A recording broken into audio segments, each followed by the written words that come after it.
What is your American dream? My American dream is to be great. My American dream is to be a singer. My American dream is to own a company. My American dream is to be able to say whatever I want to say. My American dream is to become a famous rapper. My American dream is world peace. Everyone has a right to the American dream.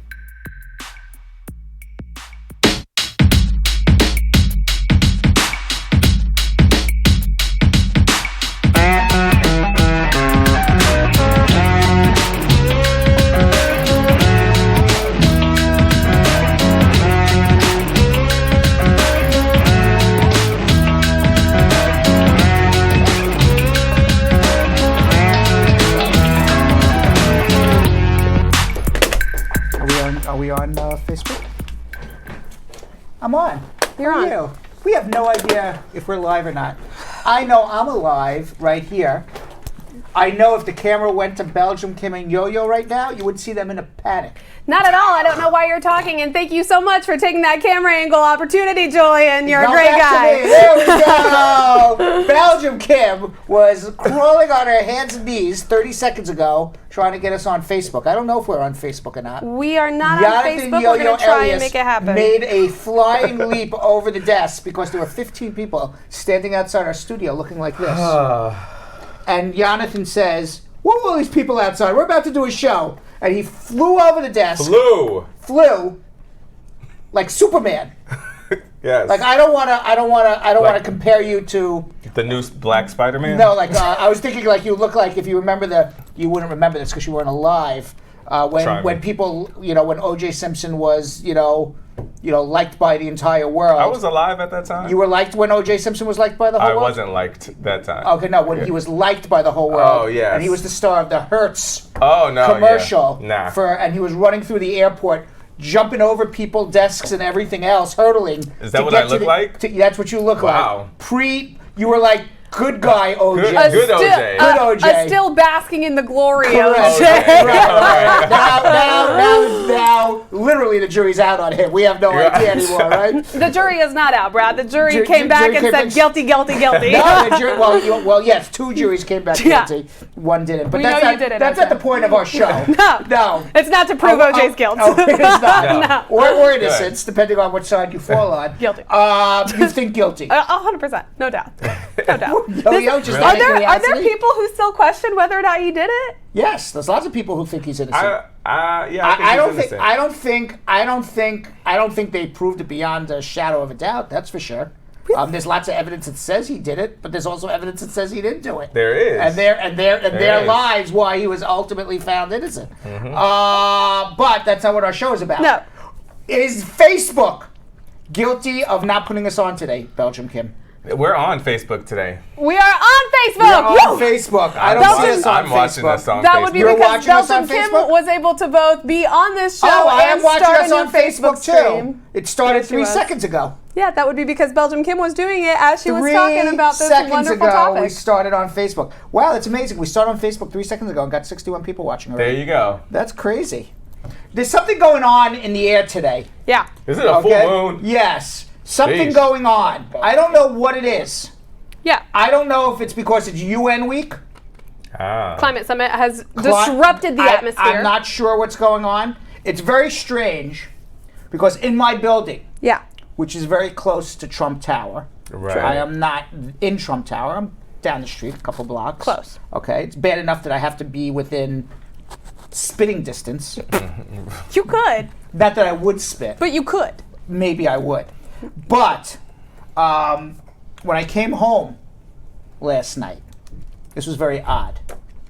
The doorway to the stairwell leading up to the roof of my building was wide open.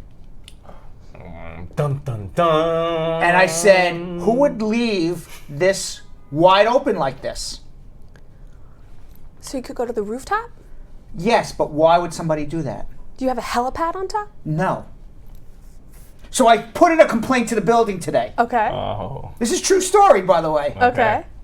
And I got an email back about an hour ago. It said, Dear Mr. Bernstein, Yeah. We are very sorry that you got concerned that the stairwell was wide open. Wide open. Anyone could walk in Yeah. to the building from any floor. But we've had this, national security here checking the building out. True story.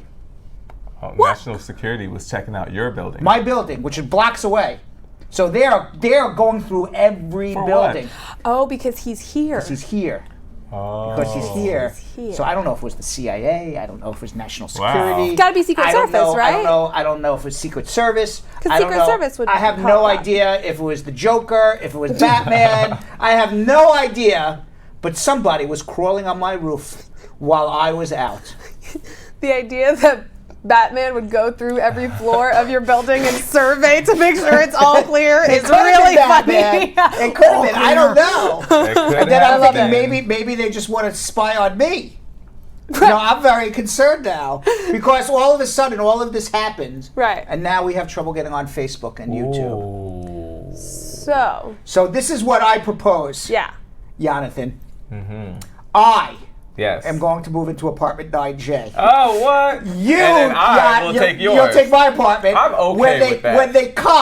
When they come to arrest you, kill you, or do whatever else the national security want to do to immigration lawyers, Come. you say, Rob, Come. you'll be the Brad Bernstein stand-in I'll while be okay. I'm basking with Brad's squad in apartment 9J. There You know you what? go. You know how beautiful this is? What? Is that you just immediately went to Jonathan's apartment because you know he lives more downtown than I do, and yet what you fail to realize is he's got 3 roommates. I live alone. We could have just swapped apartments. You could have had a whole place He to could yourself. buy the place, though. You have to share We'll it kick with them 3 out. other Yes, but fraternity I- brothers. I've met Jonathan's friends. They're lots of fun. I hang out with them. So, me personally, The Harlem Frat House is alive and well. That's right, the Harlem Frat House. The Harlem Frat House just got a middle-aged Jewish lawyer. What the hell's going on here? I think that's perfect. It's perfect. Now that's a comedy show. That's a sitcom. Somebody needs to write it. Well, we're very sorry we had technical problems. We honestly don't know what happened. Yeah, we have no. We don't know. We I have wish. no idea what happened. All I can tell you was that Coolio, Yeah. for a second day in a row, went like this. Is this the wire, boys? And I said, yes, that's the wire. And then all of a sudden, everything seemed to work. 2 days in a row, he came up with the wire. 2 issue. days in a row. Maybe we need to learn to check our wires. Maybe. That's what one would think. Let's say hello to Paul, Bryce, Cameron, Kanoy, British, CC, Mitchell, Sybil, Cheeseman. Sybil Cheeseman, Cheeseman. also known as Chessman. It's funny because we have several cheese stories today. Yes, she wants to So- know what is the New York number. Random. I am going to give you the New York number. It's different than any other number. It's different than the California number, different than the Kentucky number, the Jamaica number, the Guyana number, the Dominican Republic number. Right. The Panama number is completely opposite of the New York number.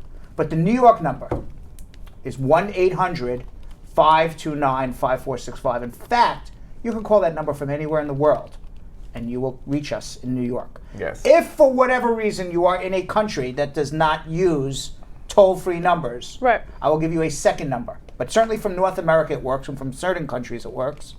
And the other number is 1-212-227-8933. Either one of those numbers work. There is only one number you need from anywhere in the world, Yeah.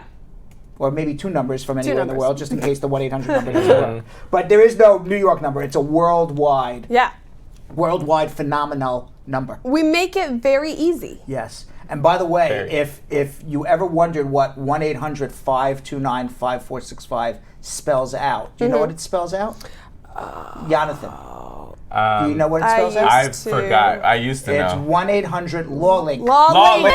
Damn it. Yes, even That's 1-800-LAW-LINK. Even 1-800. Julian knew. I Dion Reed probably knew. Tamika Nelson for sure knew. Christy Gonzalez, I'd say yes. Yeah. Sean J. Thompson, how are you? Wants to know FB. FB. FB. I like it. I don't know what that means though. Facebook. Ah, I thought he was saying FU, but just got the second letter wrong. No. No, No. just No, Facebook. just Facebook. Just Facebook. Okay, good. Just double checking. I'm like, Sean J. Thompson, what did I ever do to you? Yeah. Dinah Jimenez, how are you? Eva Tweet DD saying hello. Jill Gould, taking the day off. Yes. Is that? Yeah. She's like, She take a day off. She's allowed. She works all the time. she works all the time. But she's watching from home. CC Right. Mitchell, how are you? Jessica Leamy, Joel Reed, Javel Finklin, Angela Barrett, Lady Gaza, TK. Changing her name again.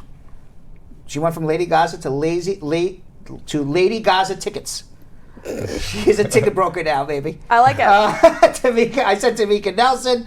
And My Duke's birthday. Whose birthday? My Duke's. Hey, happy birthday, Ma! Happy birthday. Wow, Ma Dukes. I realized Ma Dukes and I had a connection. Oh, you guys are Ma both, Dukes and I have Virgos, a connection. right? Yeah, that's right. That's right. Our birthdays are 3 days apart. Wow. There's a reason why me and Ma Dukes are like you do like this, right?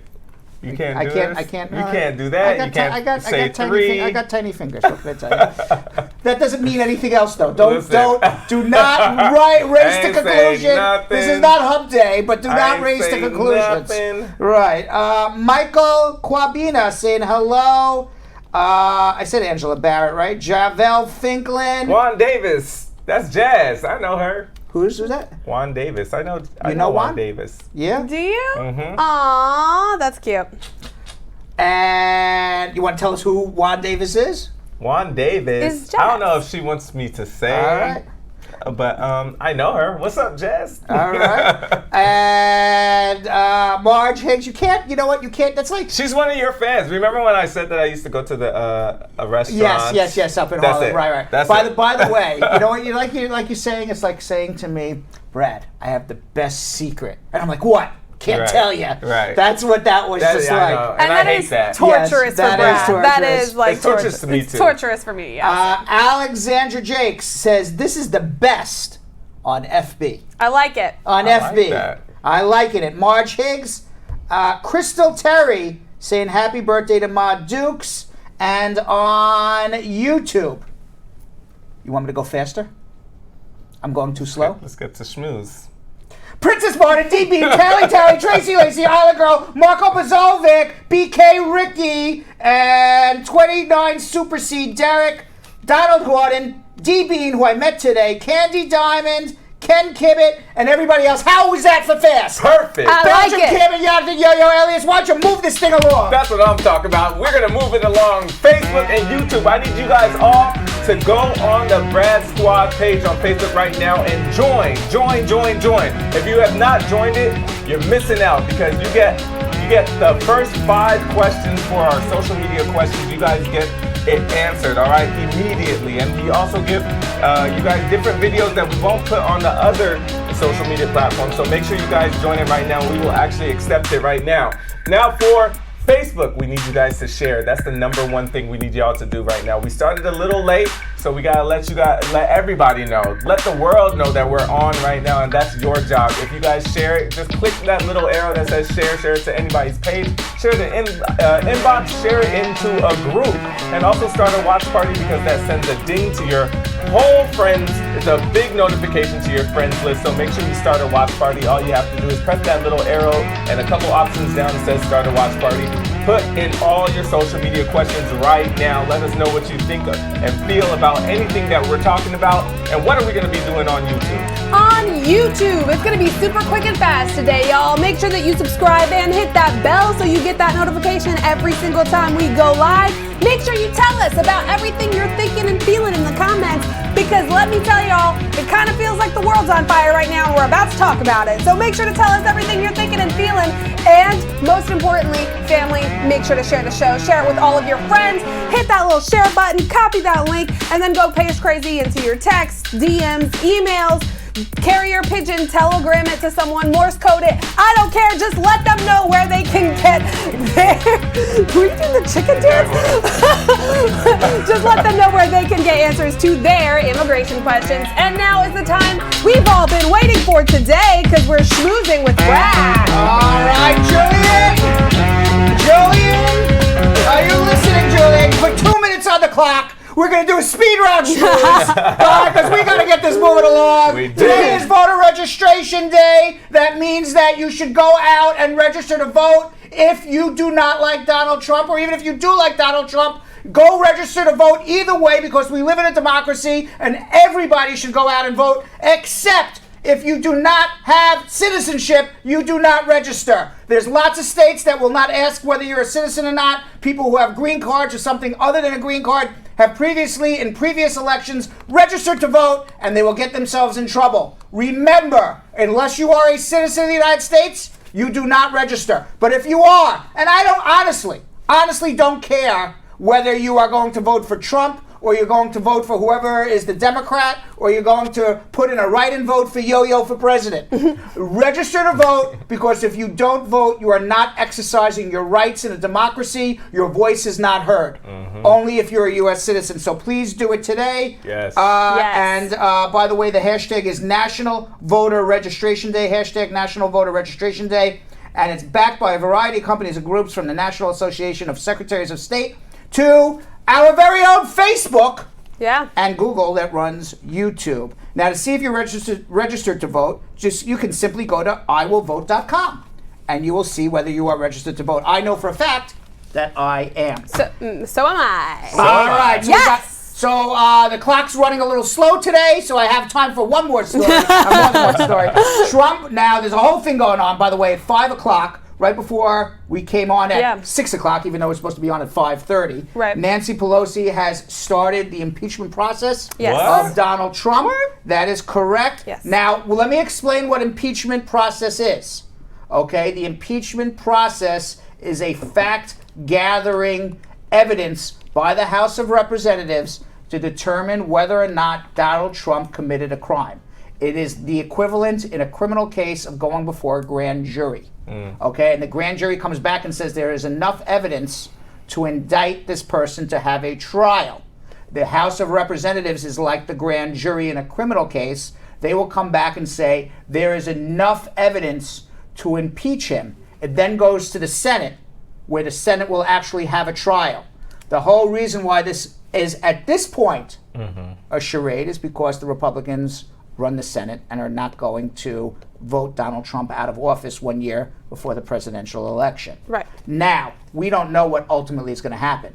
It very well may be that Donald Trump committed such egregious crimes that even Republicans will say they can't continue with him. This is what we know so far. Nancy Pelosi at 5 o'clock said they are going to start the impeachment process. She quoted Benjamin Franklin, the famous man who discovered electricity, our first postmaster general, somebody who helped write the Constitution of the United States, and is very famous in Philadelphia, Pennsylvania. Benjamin Franklin, in 1787, was approached and asked, what do you think is going to happen with this constitutional convention? And he said, have you given us a monarchy or republic? A republic if you can keep it. So that's what Franklin said, and now that is what Pelosi has said. So far, 173 Democrats, one independent who used to be a Republican, Justin Amash, have backed impeachment. Now, in other news related to this, Donald Trump is in the United Nations right now. On Monday, he said he never said anything. On Monday night, he said, well, I may have mentioned something, but it was really because, Joseph Biden, there's a lot of corruption going on in the Ukraine. I keep thinking Uzbekistan. I don't know why. In Ukraine. And the reason why there's an impeachment process going on, Yo-Yo, pay attention, please. Put your phone down. This is very important. Yes. The reason why there's an impeachment process going on is because Donald Trump withheld $250 million from the Ukraine that was already authorized to go to the Ukraine in order to help them fight off a Russian advancement, because Russia was taking over Crimea, to help bolster their defenses. This is money that has been already authorized by the United States to be given. President Trump says, I'm not going to give you that money unless you give me dirt on Joseph Biden.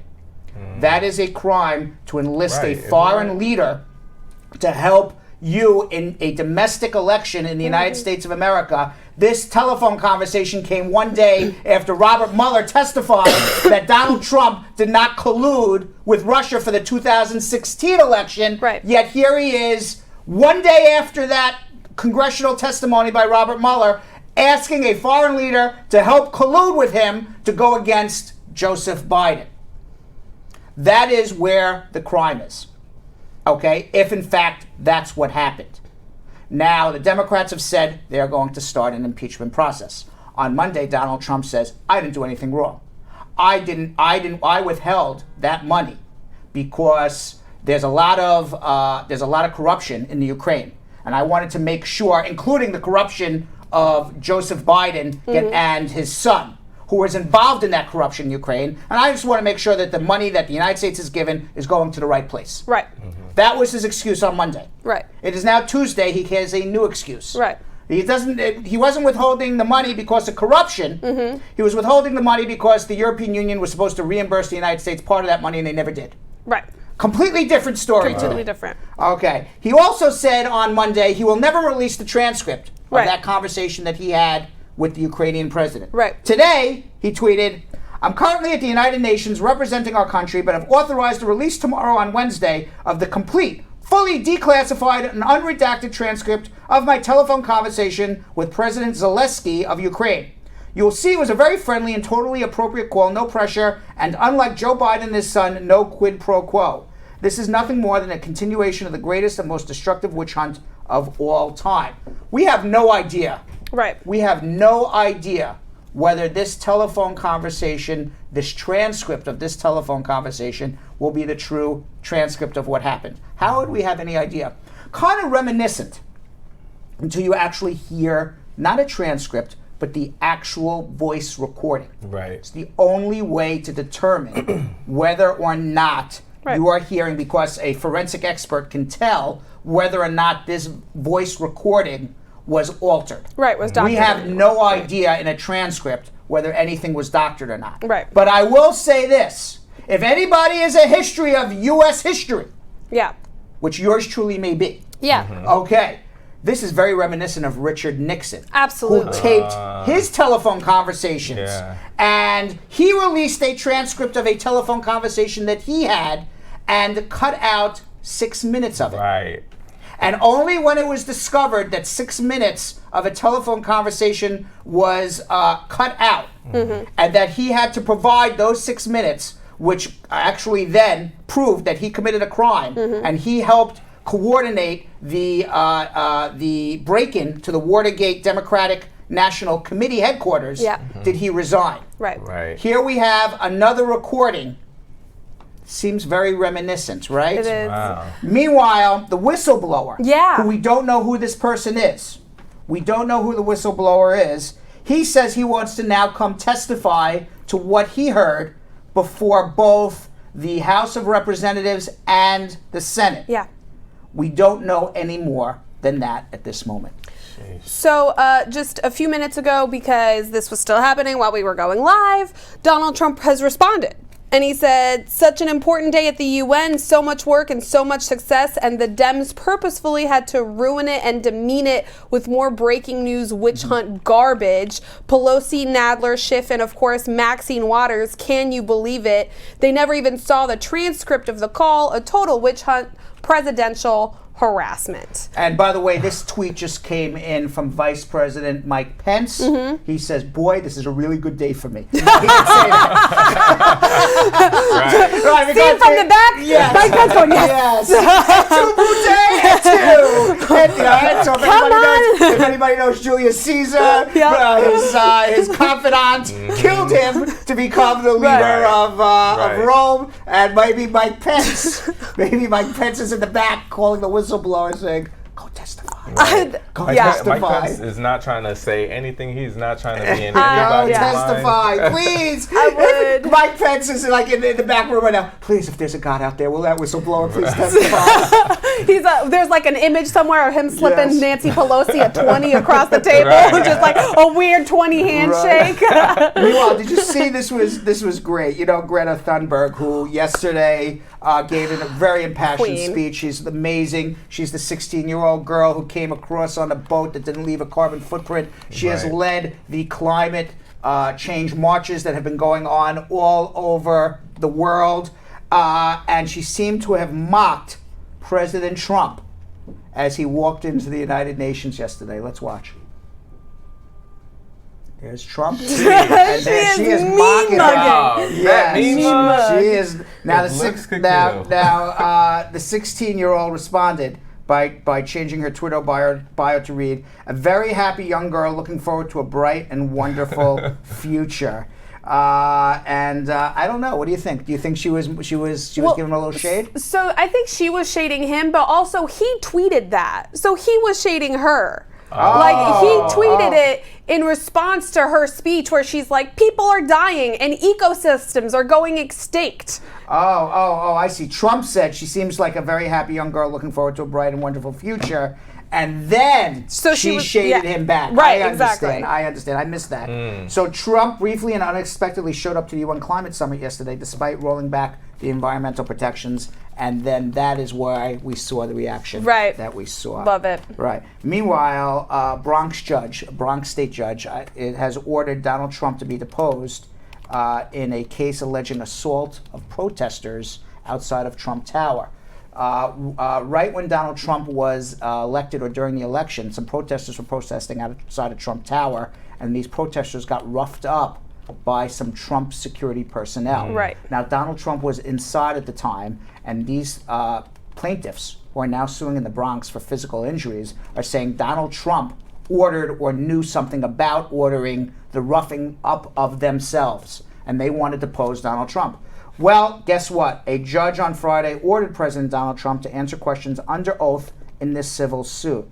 The judge rejected the argument of Trump's attorneys that he should not have to testify because of his duties as president. Lawyers for Trump and the Trump Organization, which is also defending the case, did not immediately respond, but I will assume that this will be appealed. Right. This case will be put on hold. Right. I can tell you in New York, state appeals take years and years and years. Right. And this won't be resolved till well after the election, or maybe even well after Donald Trump is no longer in public life. Of course.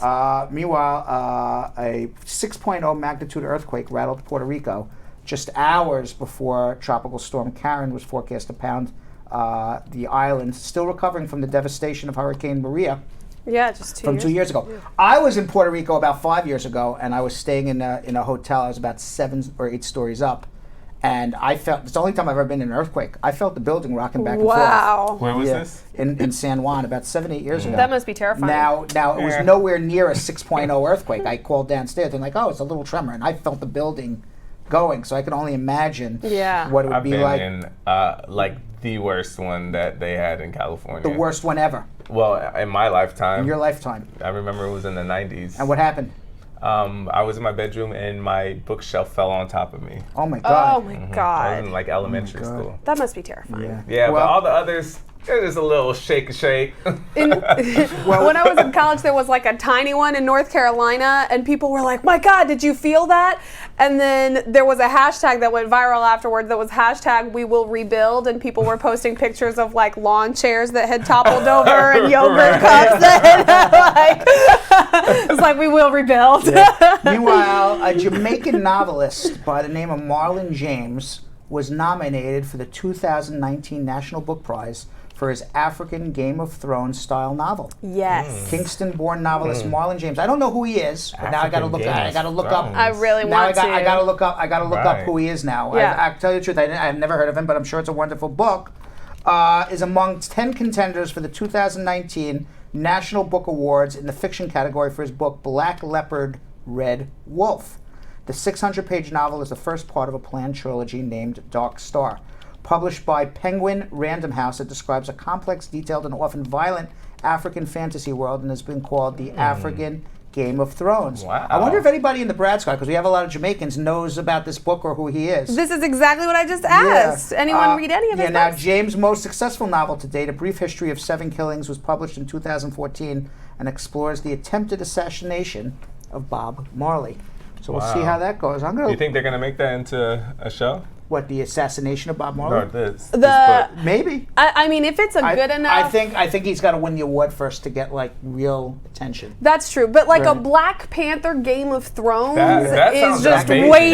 That could be- Especially the fact it's waiting to happen. Right, especially Right. the fact that Game Yeah. of Thrones just finished. Yeah. Like, people Waiting are to like happen. trying to figure out Oh what are we man, gonna watch. I am jonesing for a new Yeah. good fantasy Yeah. show. It's true. Yeah. Now, that'd be awesome. now I don't know if he should still. He's with Penguin Random House. Yeah. And apparently, Penguin Random House this summer hired 2 real penguins as interns. It's true. 2 African penguins from the Maryland Zoo in Baltimore. They recently scored their dream gig at the same exact book publisher as this gentleman God. from Kingston, Jamaica.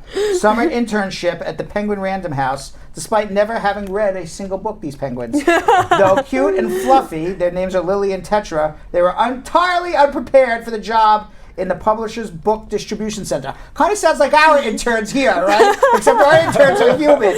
A supercut video posted by Oh the my company God, what? shows the 2 jumping on top of a desk and knocking over a smaller plush penguin, visiting the fishless vending machine, and being entirely incapable of using Instagram. Do we have a video?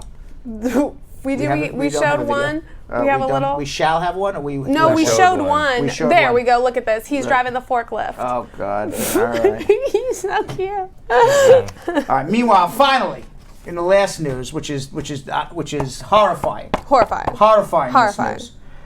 French chef. You know the Michelin. Okay. Yes, I'm actually. Okay, Jonathan. You know what the Michelin Star Guide is? No. Okay, so the Michelin Star Guide is for people who are very fancy, like myself. Right. Okay, Okay. fancy pants, like myself. Yeah. Okay, who like to go and find the fanciest fancy pants restaurants in the world. Right. Okay, Michelin, which is a tire company. You would think, why would a tire company be rating the best restaurants The in the Guide world? Michelin. Because back in the 1950s, before there was airplane travel, Michelin would put out a book. As you would drive from city to city, what's the best restaurants in each particular city? Oh, yes, I do know and that. they became famous for rating restaurants, and they've turned this, restaurant rating system from the 1950s into the top restaurants of the world. And they give Do they have them for like each cities as well? have them for each city, Okay, right? so I have there's some, yeah. 1 star, 2 star, and 3 star. 3 stars is the most stars. Michelin, the the fanciest. fanciest. Like you're gonna spend like $1,500. Right. The French chef comes out and he goes, "Monsieur, voila!" And then you have like a little you're like, wait, what? What am I Right. supposed to be That- eating here? That ain't for me. Yeah, right. 'Cause I'm baby like, boy likes to eat. yeah, I'm like, wait, Okay. what? Wait.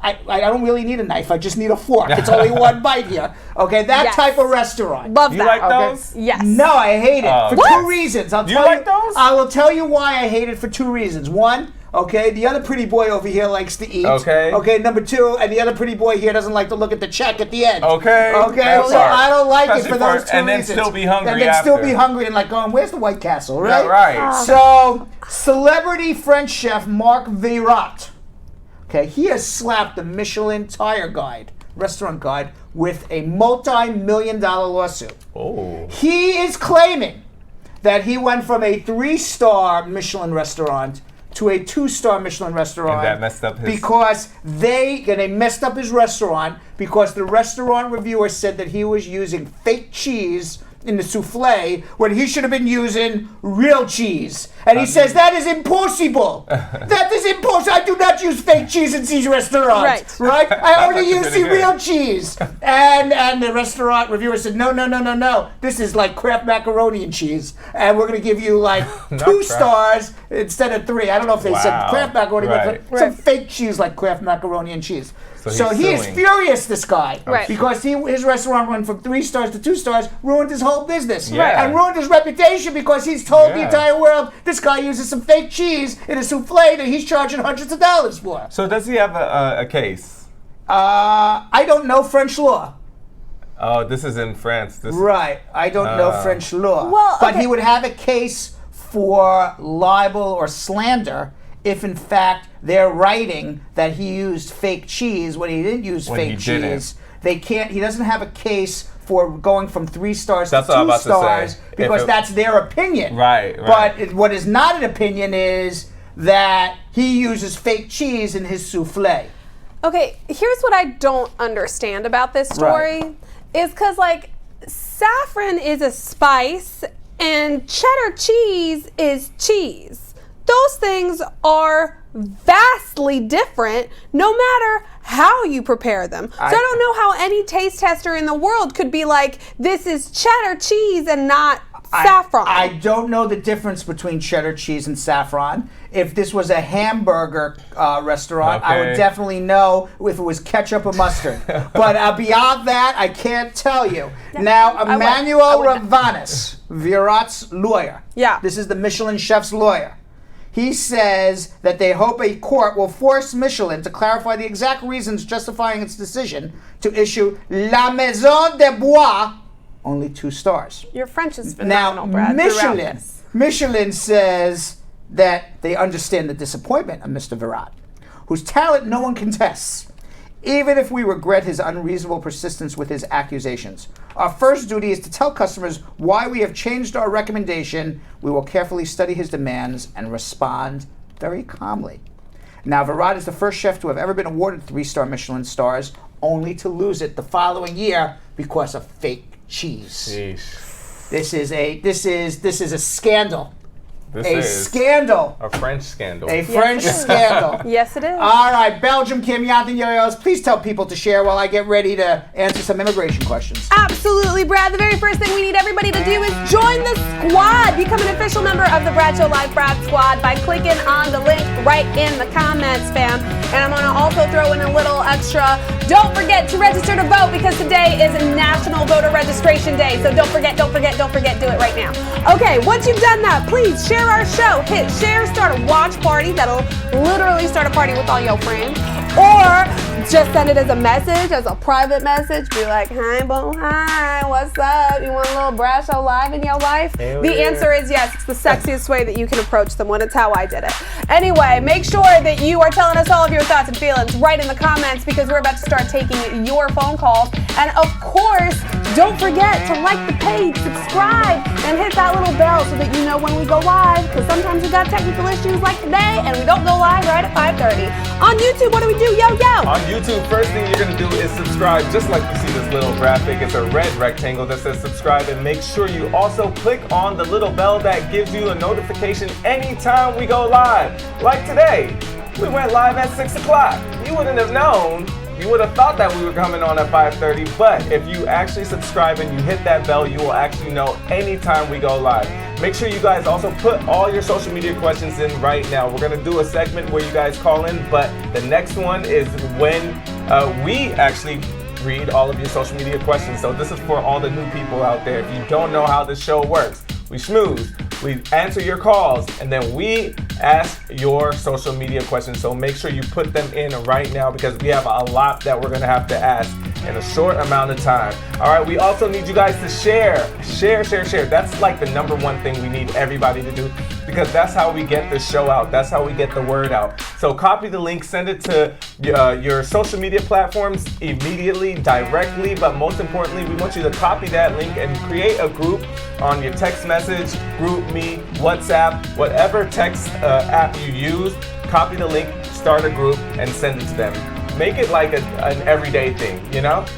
So like I want everybody to know you're gonna send them a text message blast around 5:45 p.m. By the way, I just got 2 messages to join 2 different watch parties. That's right. I like that. Now I like the effort, except I can't watch my own watch. I can't watch your watch party because I'm doing this. It sends, but they're not sending it to you. It sends a notification to your entire friends list. So that's why we say start a watch party. Now I can tell you only 2 of my friends. So that you can now I know who my friends are. Yeah, you can argue that now. I know who my friends are. So everybody should be starting a watch party right now. Everybody, if you're on Facebook, we need you to start it right now. And also, last but not least, we need you guys to please give us a thumbs up on YouTube. We love that. It makes us feel good. All right, now for the next segment, this is where you guys call in and ask Brad all your questions. We're getting answers to your immigration questions. All right. We got Wilson in Hollywood, Florida. Wilson, how are you? Good and so. Wilson. Yes, Brad, I'm here. Good. What's going on? How are you? Yeah, Brad, I got a couple of questions, Yeah, go Brad. First question is, it's regarding affidavit of support, Yes. 864. My wife filled for me. She's a resident. Now, she worked very little last year for about 3,000. Wilson, what's your question? Me, Tell me what the question is. I- Just give me the question. yeah, I wanna know if I can add my income with her income to make the You can only, you as the person getting the green card, can only add Yeah. income if you have legal employment in the United States for the last 10 years, which is very rarely that anybody has that. So I would say, no, you can't. You would need to get a second affidavit of support. Okay. Yeah, because I've been only for 2 years only. And I don't even know if are you Legally. legally working? And even if you were, Yeah, because I was under asylee. Oh, I see. Yes. So yeah, if you need 8 more years of legal employment. before 8 you more. can- yeah. Okay. So you're gonna need somebody else. And the other question is for my friend. She came here from Mexico, and she came with her kid. Patient got her. She was in detention. They released her after Again, a couple Wilson, of weeks. Just tell me the question because you can't go through a whole history. I need to know what the question is, and then I'll ask the question. Yeah. Now she's been in and out of the detention center. She has a last appointment coming October the 6th. Do you think, because they already got her passport, the child's passport, do you think she's gonna get deported? Sounds like she's going to get deported. I don't know what her relief would be. I think, not knowing anything about her, that she should have a very good lawyer speak to a very good lawyer and figure out what's going on.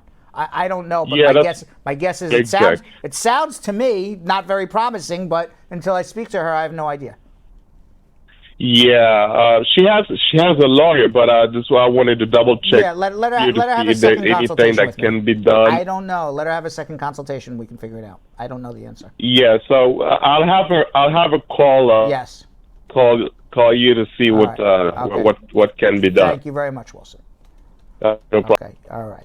Whenever you hear Wilson, I think of Tom Hanks and his soccer ball, right? Obviously, is that what you were thinking that's about? all I ever think. Is that what you're thinking about? Wilson! Right. That was so sad. I wanted, but I didn't want to make, I didn't want to make fun of the guy because he had a serious question.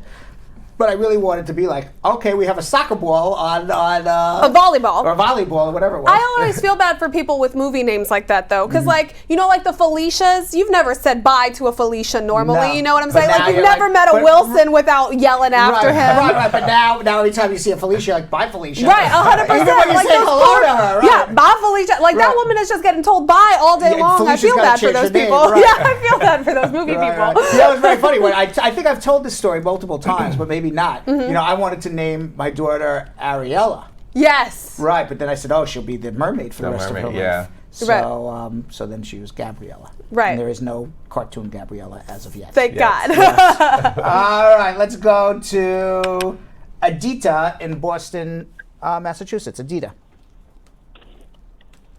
Hello, Brad. How are you? I'm doing good, sir. You just know the question, or do I have to give you a little bit of history? All right, quickly. Okay, I'm legally inside the United States. My father petitioned for my LPR when he was an LPR under F2B. I got an I-130 approved and a priority date. After that, my dad became a naturalized U.S. citizen, but has not told the USCIS of being a citizen. My F2B is current now, but since my dad is a citizen, I am now under F1, but never filed I-130 for F1. Can I do adjustment of status based on F2B now? Do I have to recapture the priority date from F1 to F2B or do a retention? What is your status right now? Temporary protected status. Okay, so you can't adjust as temporary protected status.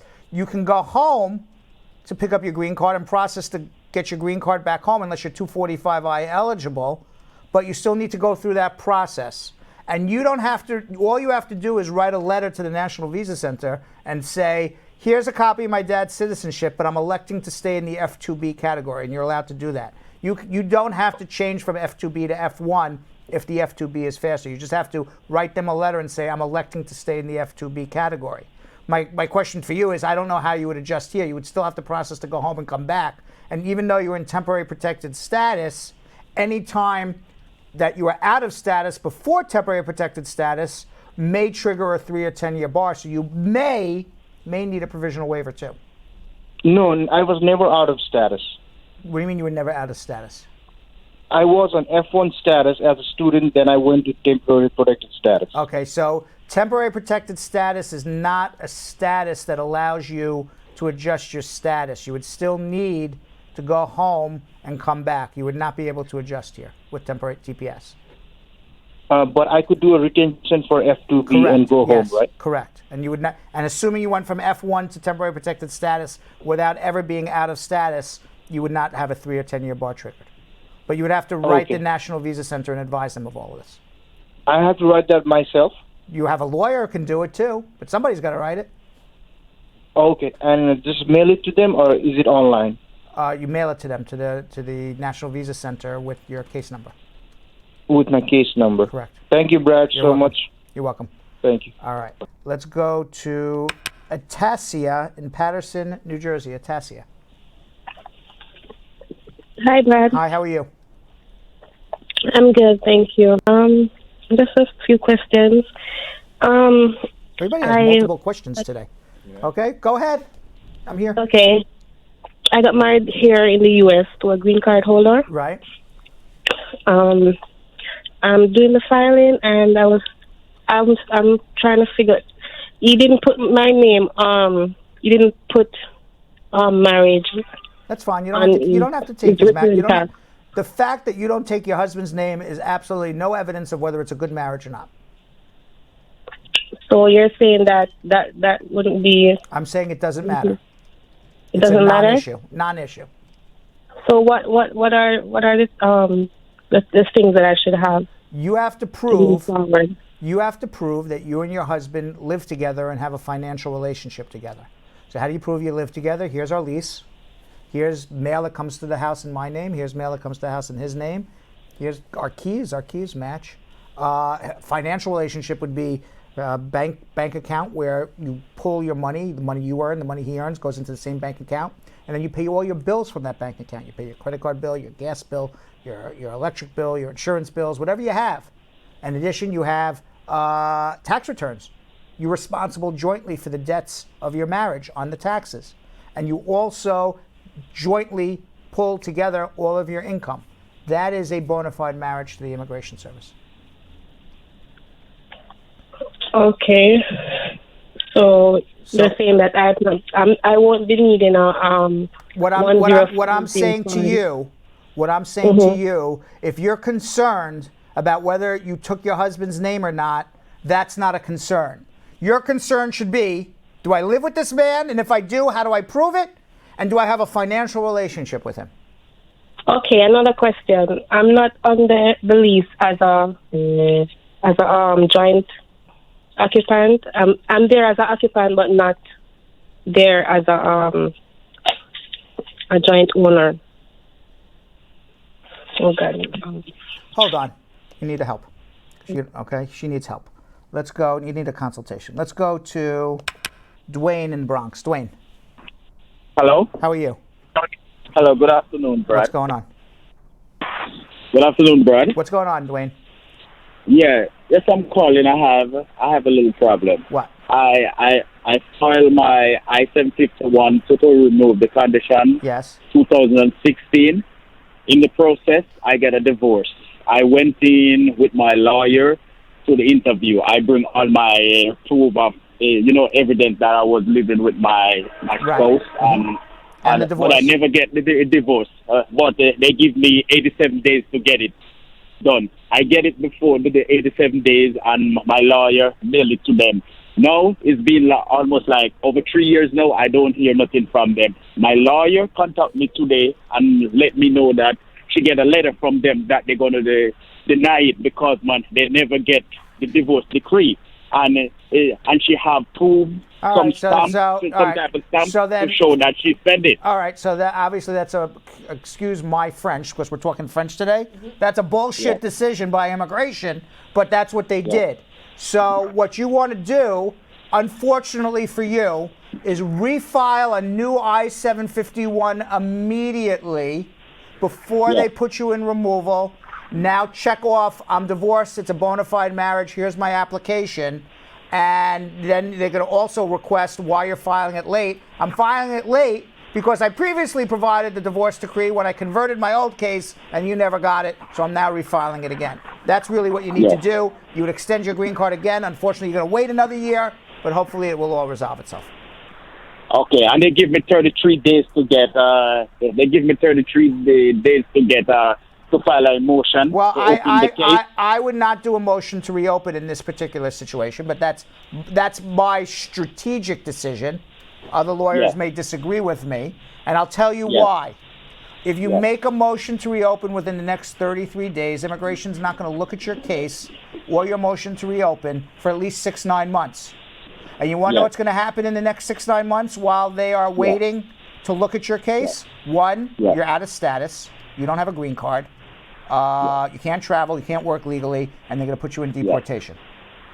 Okay. So to me, you want to avoid deportation because it's just not pleasant to be in deportation.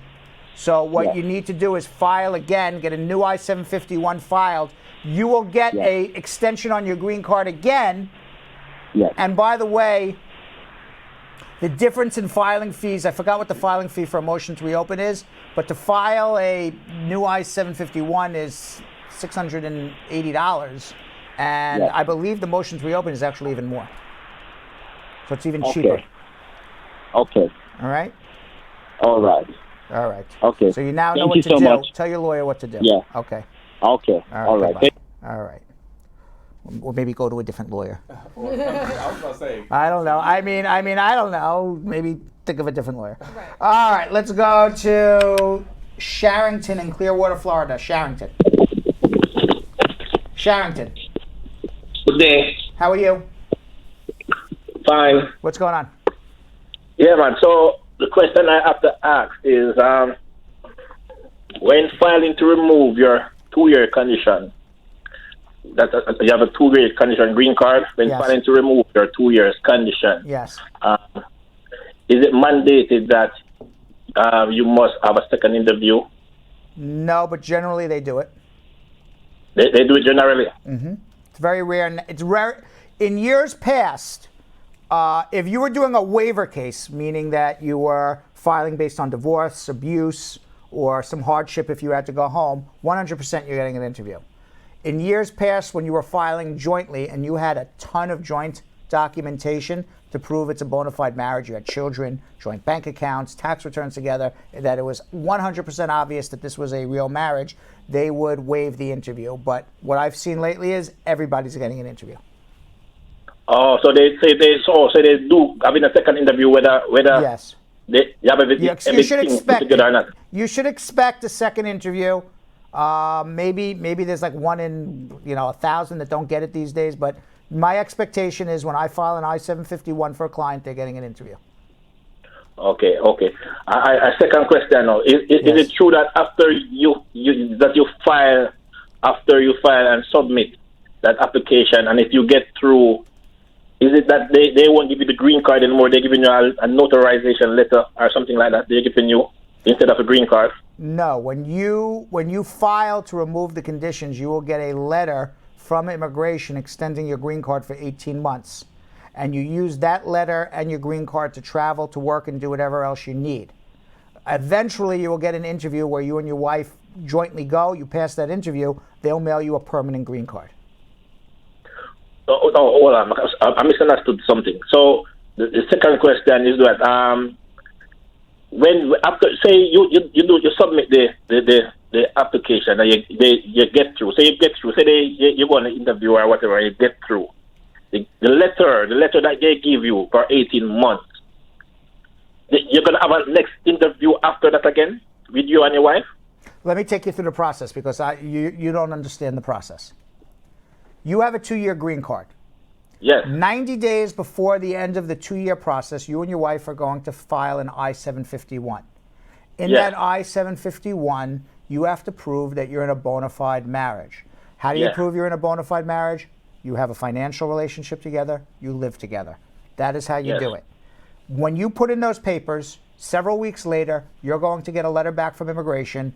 They received your application, and your green card is extended for 18 months. And it'll say travel and work authorized. And you use Okay. that letter and your old green card to travel, to work, to live your life. You are a permanent resident of the United States. There has never been a day up to this point where you're not a lawful permanent resident, even though your green card expired. At some point, after the expiration of your 2-year green card, while your green card has been extended by immigration in that letter, over this 18-month period, you and your wife will get a second interview. At that interview, they will ask you, what side of the bed do you sleep on? What type of toothpaste do you use? All of our Stokes questions that we do on the street all the time. You pass that interview, they'll say, congratulations, Mr. Sharrington from Clearwater, Florida. Here's your permanent green card. And then you're done. And you now have a green card that's permanent for life. Okay. I understand now. All right? All right. Thank you, Mr. You're very welcome. You're very welcome. All right. All right. Let's go to Ophelia in Los Angeles, California. Ophelia. Yes, hi. How you doing? Yes, I'm doing okay. I have a few questions to ask you. Go ahead. My mother, she filed for my sister in 2001. Right. And what happened is she took sick and she passed away. And when she passed away, I wasn't a citizen as yet. I was a green card holder at the time. So I couldn't petition for her. Let me ask you a question, Ophelia. When your mom passed away, where was your sister? Yes. My sister, she was in Jamaica. Okay. And when your mom passed away, was the I-130 already approved? My sister, she had her case number, yes. No, not a case number. Your mom filed. She Yes. gets a receipt back. That's the case number. Yes. Did she Yes. get a second letter back saying your case is approved, and then subsequent to that, your mom passed away? Or she got the receipt notice back, your mom passed away, and then she got the letter saying your case is approved? Which way did it happen? Okay, when the mother, she get her case number when she was alive, and the paperwork was in process. But at the time, my mother passed away, but we have the case number and everything. You didn't answer my question. Again, let me ask the question, because this determines my advice. Yes. You file an I-130 visa petition. Mom files an I-130 Yes. visa petition. You get a Yes. letter back from immigration. Your case is Yes. received. This is your case number. At Yes. some point, just listen, at some point in the future, you get a second letter from immigration saying your case is approved. When and if that letter came, was your mom alive or dead? Yes, she was alive when we She get was that alive letter. when you She got was that letter. alive. Great. So Yes. so you got an approval letter, and subsequent sir. to getting that approval letter, at some point in the future, unfortunately, your mom passed away. Yes. Now, because of that, you as a permanent resident, or even as a U.S. citizen, it really didn't matter, can step into the shoes of your mom and complete your mom's case without having to refile for your sister, as long as you can show humanitarian reasons why your sister needs to be reunited with the rest of her family in America. Oh, I didn't know that. Well, now you do. So what we Yes, can sir. do is we can file that humanitarian waiver for your sister right now and Okay. complete the 2001 case that your mom started. Okay. Hold on 1 second, okay? Yes, sir. All right. You know why sometimes you don't know? You either get bad advice or you don't ask. I don't know which one. Those are one of the two reasons. Yes. Yeah, that right there. I hate to say that I love when I hear, "Oh man, I didn't know that," but that's why this show is so important. Right. Like that right there. Examples. Yeah. Like I you didn't don't know. Yeah. Right. But you know who does know? Moi! To go back to my French. All right, let's go to Janice in Brooklyn. Janice. Janice in Brooklyn. Hi, how are you? Good. How you doing, Janice? I'm giving thanks. I have a question. Yeah, go ahead. My question is, I'm a U.S. citizen. My aunt had passed away last year. She had a 10-year-old daughter who she asked me to adopt. I saw the adoption paper, but I don't know where it's at. Where is this child? She's in Jamaica. Okay. Where is the father of this child? Okay, the father don't care about her really. Where is the father? He's in Jamaica. Okay, now let me ask you a question. Did the lawyer have to go to the father to get consent to do an adoption? No. No. But his name is listed on the adoption. Okay. This is what I don't know what's going on in Jamaica, but I'm going to tell you what you need to do. And the first thing that you need to do to bring this child to America, and I am sorry to all the Jamaican lawyers in Jamaica, is you don't hire a Jamaican lawyer. Not because, just hear me out, not because there's anything wrong with a Jamaican lawyer, but they're not involved in the process of bringing this child to America. Because if the adoption is done in Jamaica, most likely you are not getting the child to America. So you don't want to do the adoption in Jamaica, because most likely you will not be bringing that child to America ever. You're doing a disservice to the child. Let me explain to you. No, oh Lord, because the adoption didn't go through, so you're lucky. Okay? So let me tell you why. The only way from Jamaica and many countries, not all, because some countries are Hague Convention countries and the laws are completely different. But for a country like Jamaica that is not a signatory to the Hague Convention, the only way to bring a child to America who is not your child is to bring that child as an orphan to America and do the adoption in America. Or if the adoption is done in Jamaica, then you have to prove that you and the child lived in the same house for 2 years, which is unlikely.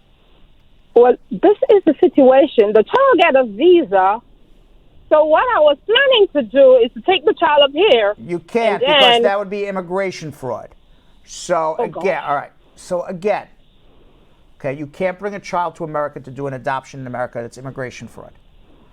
If you follow my directions, you won't have to climb fences. You're going to walk through a door, okay, with this child, okay? Okay. Stop the adoption in Jamaica. Because a child adopted in Jamaica, you got to prove you lived in the same household. You're not going to be able to do it. Right. Okay. But the person who is doing the adoption lives here. So But you can't prove that the person doing the adoption here ever lived with the child in Jamaica, which goes back to my first point. Stop. No. The lawyer the guy who is doing the adoption paper for me, it's here. It's here. So you're saying that because he normally refers to his office in Jamaica. So the office in Jamaica. So it would. Oh, I'm confused. So it will still be the office in Jamaica doing the adoption and not from here. Please stop and just ask her to please listen to me. Thank you, God. Thank you. Okay, now. Okay. Listen to me. Got it? Okay. Stop. Yeah, Stop with a capital S. Stop the adoption in Jamaica. You are doing a disservice to this child. And the lawyer in Jamaica either doesn't know or does know and is doing something that he shouldn't be doing or she shouldn't be doing. Either way, you are doing a disservice to this child. You have a child in Jamaica. Listen very carefully now, and you will not be confused. You have a child in Jamaica. This child has a dead mom and a dad who don't care. You have a loving family in America that wants to love this child and raise this child. This is what you do. You go to a court. Where do you live? In Brooklyn? If this is you go. Well, I live in Long Island. Okay, in Long Island, Nassau County, Suffolk County, wherever you are. Yeah. You go to your county court, and you apply for what's called a pre-adoption certificate from the judge in the county where you live. And this goes for any county in the United States of America. And what a pre-adoption certificate is the judge will have you have a social worker come to your home and make sure you have a nice clean home, and you're going to fingerprint and put your fingerprints through police databases to show you're not Jeffrey Epstein in disguise, or you are some sexual predator or some other dangerous person that shouldn't have children around them. And everybody in the household is going to do that. And you're going to submit an application to the judge and say, Judge, I found this child in Jamaica. Look, I got clean record. Everybody in my house has a clean record. We've had a social worker come to interview us. Look around our home. We have a nice, clean home. We're a nice family. We want to bring this child here to give this child a chance and a better life. You know, I'm paraphrasing, but that's basically what it would say. Yeah. Okay? And the judge will say, I agree. I'm going to give you what's called the pre-adoption certificate. And this pre-adoption certificate says that when this child arrives in my jurisdiction, I would approve an adoption, because the judge can't do an adoption until the child's in America. The reason why you need to do this is because the Immigration Service is not going to allow a child to come to America unless they know a judge is going to do an adoption. Okay? Follow so far? Okay. So you do a pre-adoption. At the same time you're doing a pre-adoption, you go, and by the way, I have a brain freeze on what the agency in Jamaica is called. It used to be the Jamaican Adoption Board, and I know everyone in the Brad Squad's going to tell me it's a new name. I know it because we've gone through this before. But it's the former Jamaican Adoption Board, which is now called something else, in Jamaica. They are not going to do an adoption in Jamaica. While you are doing the pre-adoption in America, in Jamaica, what you are going to do is present the death certificate of the mother, and you're going to present evidence to the Jamaican Adoption Board that this father's a bum and doesn't care about this child. And all you're going to ask the Jamaican Adoption Board to do, and they do it with their own lawyers, you don't need a lawyer yourself there to do it, is to go into the local court in Jamaica and ask that the father, who's a bum, be stripped of his parental rights. Because if the father is not stripped of his parental rights, this child is not an orphan. If the father signs an agreement to hand this child over for adoption, that's an adoption, it's not an orphan. And therefore, you can only bring an orphan to America. So it has to be done right, which is why I said I'm glad the adoption didn't go through, because generally in Jamaica, to do an adoption, you need the father's signature.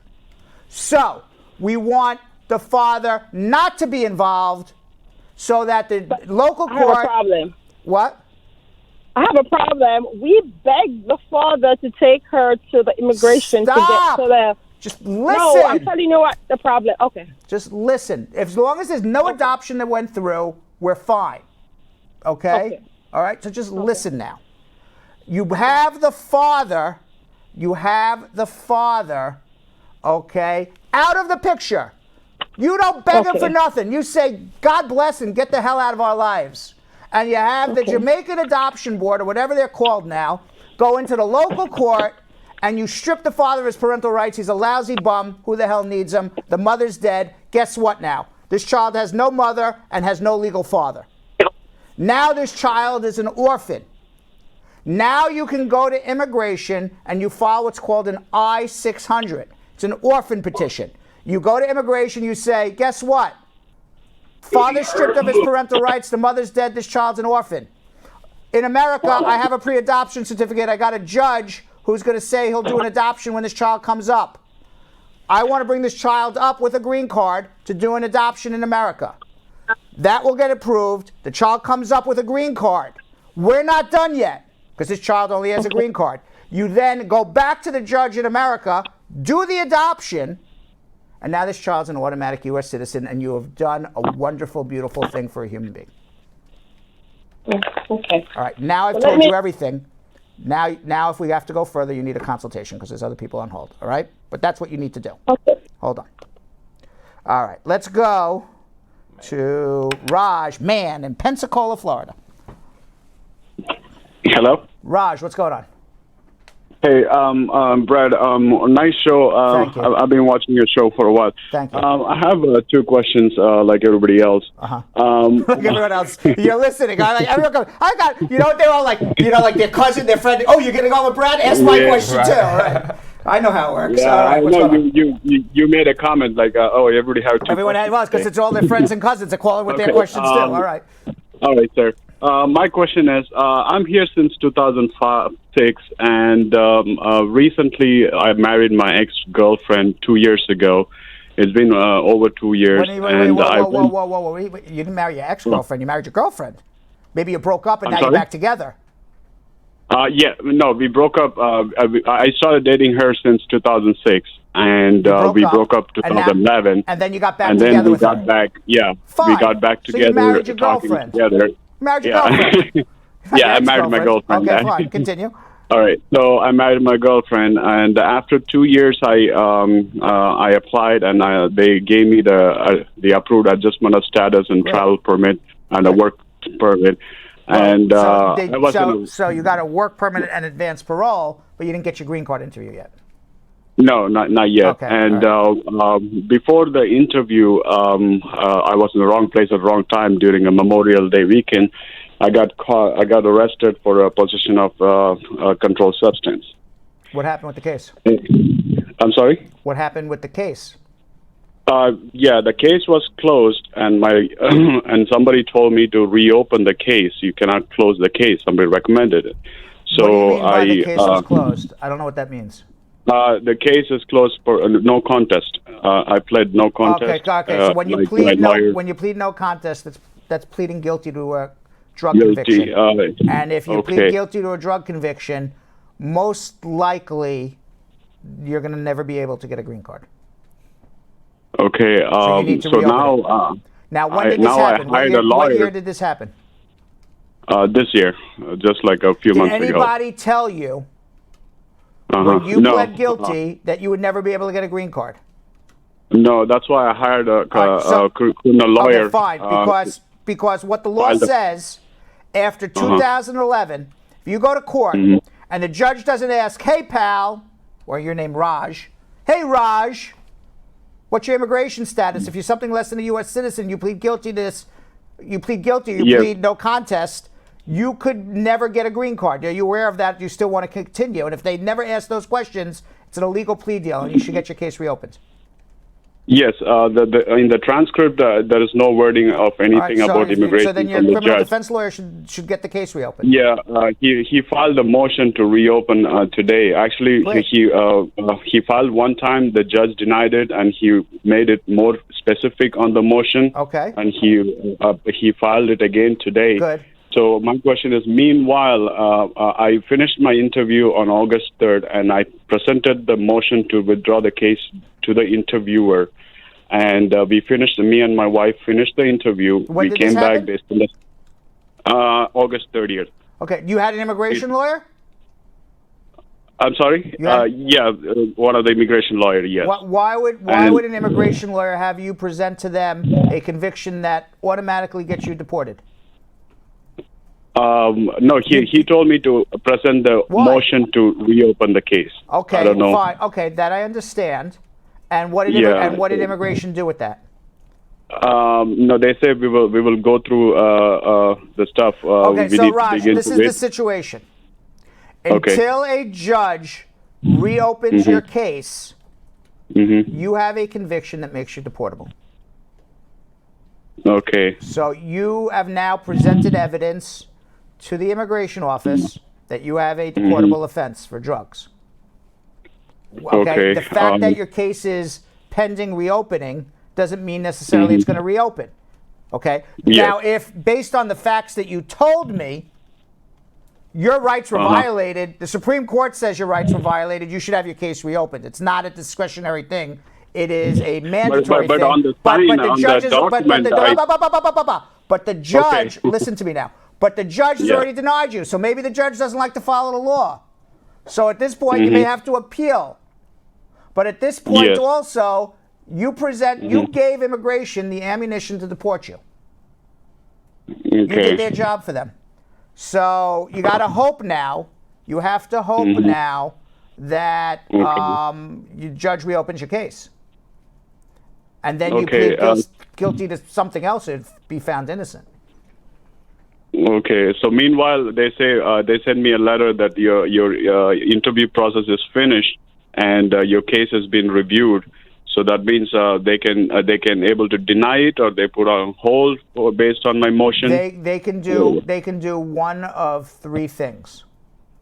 Okay. They can put your case on hold until your motion is decided.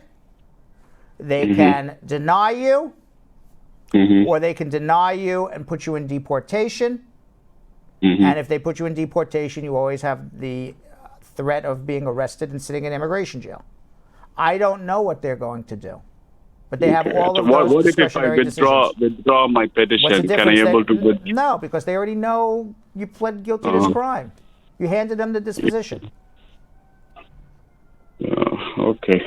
All right, So there's no waiver or anything for this. There's no waiver for it, so that's why I never like. My opinion is, why do the immigration's work? Okay, they want to see your disposition. Go find it yourself. That's my opinion. I understand what your lawyer is doing, because he said, all right, well, you filed the application. We're going to go in. We're going to be nice. Hopefully they're nice back. That's basically what it is. And it's a good legal, we can't say we're going to be nice. We're going to present everything. We're not looking to, play games. All right, here's the conviction. I know he's deportable, but we're making this motion to reopen, and it's a really good motion because his rights were violated. So let's hope the immigration officer is a very nice guy or a very nice woman, and he'll hold everything until this case is open. Maybe 10, 15 years ago, that would be the way to go. But with Donald Trump, I don't like that. I don't like it either. One last question. Yeah. On the document I signed on the plea deal, on the document it mentioned about the deportation, but my lawyer didn't say anything about my deportation. He knows about my interview coming up, and he knows about my immigration status and stuff. So he didn't advise me not to plead it. Your rights were violated all over the place. And as Marge Higgs astutely has said, your question has taken up half the show. So hold on if you need more help, all right? All right, let's go to Marcia in Stanton, Ohio. Marcia. Hello, Brad. How are you? I'm blessed, thank you. So my situation is this. This is a question for my son. He became out of status the beginning of this month. However, he's on a charge of strangulation in February. Can his green card be renewed at this time, or well, he has a well, it depends on what happens with his criminal case. But he has a very serious case of strangulation, and if it's I don't even know if it's domestic violence, but certainly it's an assault. It's a very, very serious offense. It's not like I went jaywalking somewhere. And it's a crime of violence. And when you have those pending charges against you, you don't show yourself to immigration until you see what happens. So there's nothing that can be done. There's no way to hire an immigration lawyer to put in the paperwork to renew his green card or anything. It has to wait until after the case. Correct. They're not going to do anything. They're going to wait to see what happens. He's not deportable yet. He's not deportable yet. But they say this guy has a serious criminal charges against him. Strangulation is in most jurisdictions felonies. Crimes of violence, serious crimes of violence. Immigration is not going to say, "Here's your green card, go enjoy your life." They're going to want to see what's going to happen. Right. So, but like I said, he's worried about what can happen in the meantime until he goes to trial in January. Well, he's got to beat it. Hopefully, he's innocent. I have no idea. Okay. So that's what I wanted to know. If there's anything, I know you'll be worried, but thank you, Brad. Okay, Marsha. Okay, let's go to Adele in Newark, New Jersey. Adele. Hello. Hello. Yeah. Thank you for calling. My name is Abilite. I'm calling because I get married like 2 years ago, and I went for the interview like in December, and after the interview, they said they're going to send me a letter to see what's going to be on, but for now, they didn't send me nothing. Every time I check my story online. What kind of interview did you go on? I go for the interview for my wife, me and my wife. Okay, so how long has it been now? It'd be like 10 months now. 10 months since your interview? Yeah. You went on an interview and you haven't heard anything in 10 months? Yes, I didn't. Okay, what receive happened nothing. at the interview? Tell me what happened at the interview. But for the interview, you have some little question, like maybe 2-3 questions, and they asked me, okay, I didn't answer. And Where you after from? That is, Where you from? I'm from West Africa. Okay, where's your wife from? Was she born in America or she's a naturalized from Africa? No, she's born here. She's from here. Okay, what's her ethnic background? And after that, Adele, like, answer my questions. What's her ethnic background? What? What is her ethnic background?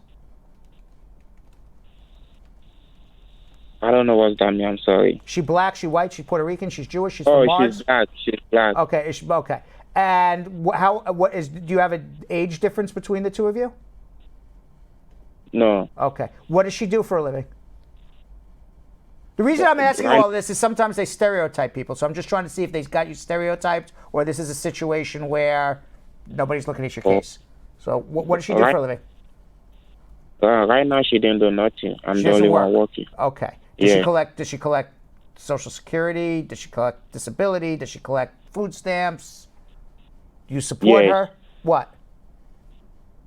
Yeah, but right now she didn't take nothing for government. She just applied for that. But I'm the only one working. Like, Okay. do everything. Did you get an affidavit of support from somebody else? No. So how did she give an affidavit of support if she's not working? No, she's not worked before. Before we get married, she was working. Okay. But she didn't have the All right. So money. my guess is either one of two. I don't know for a fact. Either one, they don't believe it's a real marriage, or two, because you're from Africa, they just decided we're going to delay your case forever. I don't know the answer yet. Okay? But the fact that she doesn't work, you're the worker. A lot of times, I'm just being frank with you, when the U.S. citizen's not working, they always believe that the U.S. citizen got paid to, their job is marrying foreigners to get green cards. I'm not saying that's what happened. You guys may be in love with each other and may be the most amazing marriage. I'm trying to put myself in the immigration service's shoes because I know how they stereotype people. Okay? Yes. So after 10 months, you haven't heard anything. This is what I would suggest you do. Number one, come see me. You're in New Jersey. Let's make sure that you did everything properly. Your case is a provable case.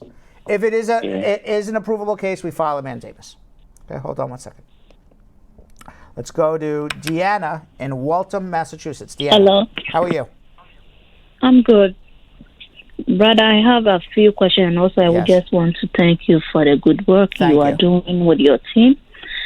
So, in 2018 January, I filed I-130 for my husband. Right. And I was living in California, and I moved to Massachusetts. So on 9 June, they sent me a letter saying the case has been transferred to Nebraska. So I checked Nebraska processing time, and it was past the processing time. So how long has your case been pending now? Since January 2018 till now. Okay, and this is a marriage case? Yes, please. You need to file a mandamus. Okay. That's what you need to do. Okay? And If we also, filed a mandamus for you, you'd have an interview in 30 to 45 days. You and your husband live together. You got joint financial documentation, be done before Christmas. Okay, and I have something to say. I called them 2 months ago on 25th, I think, on June, and they told me to give them 60 days, and I'm going to hear from them. You need to file a mandamus. They lie. They don't even know what the hell they're talking about. You're talking to a non-immigration officer, okay? Who gives you no good advice. You need to file a mandamus. Okay, don't wait any longer. Okay, visa delayed is what? Visa denied. Correct. You know exactly what I was going to say. Hold on one second. All right. With that, I think we're going to go straight to social media check-in, right? All right, yeah. Right. All right. Social media check-in.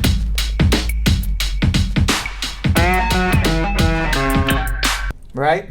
Right. Right. We're skipping along. We're skimming along. We got this. Yes. Got to get all the questions That's answered. right. All right. Our first one is from Dana Love, who is our Brad Squatter of the day, because that was our first question. Dana said, I quit my job for 2 weeks and now I just came back a week ago. Do I have to write it on my N400 for work experience from the day that I was rehired, or do I just continue saying that I started working on January 2019, quit on August 28th, and came back last week? That sounds right. So you say you quit and then you came back? Yeah. Great. You might as well tell the truth. It doesn't really matter. Right. Right. Nice. Shireen McFadden saying, I got charges dismissed in 2017, and this happened overseas. Now I'm applying for citizenship. The letter doesn't come any explanation. Do I have to make an explanation or just tell the officer during the interview? What letter doesn't come? It doesn't ask for explanation for, the charges being dismissed, so I guess, do they have to make an explanation or just tell them? This is on what application? For a citizenship interview. You should, yeah. A citizenship letter. There should be an explanation in the citizenship application. Have you ever been arrested? The answer is yes, and then an explanation. And if it's there, and what you do is you would write a separate piece of paper, attach the disposition, and say, I was arrested for X, the charges were dismissed, period. 2 sentences. Cool. That's your explanation. Sue Ann said, if I'm a permanent resident, could I file for my husband next year for taxes? So I think she's asking, can we jointly file next year? If you're married this year, you file your tax returns for 2019 between January and April 2020. So you have to file a joint tax return for the year in which you're married. All right, Wally is saying, my wife petitioned me for an immigrant visa, but she's on disability. She got Medicaid and food stamps. Will the petition be affected by the new rules? Yes. Sonia said, I'm a green card holder and my daughter is 39 years old. Could I, unfortunately, her husband died. Could I go ahead and file for her? If so, how long would it take? For your daughter? She's a citizen? Green card holder. About 7 years.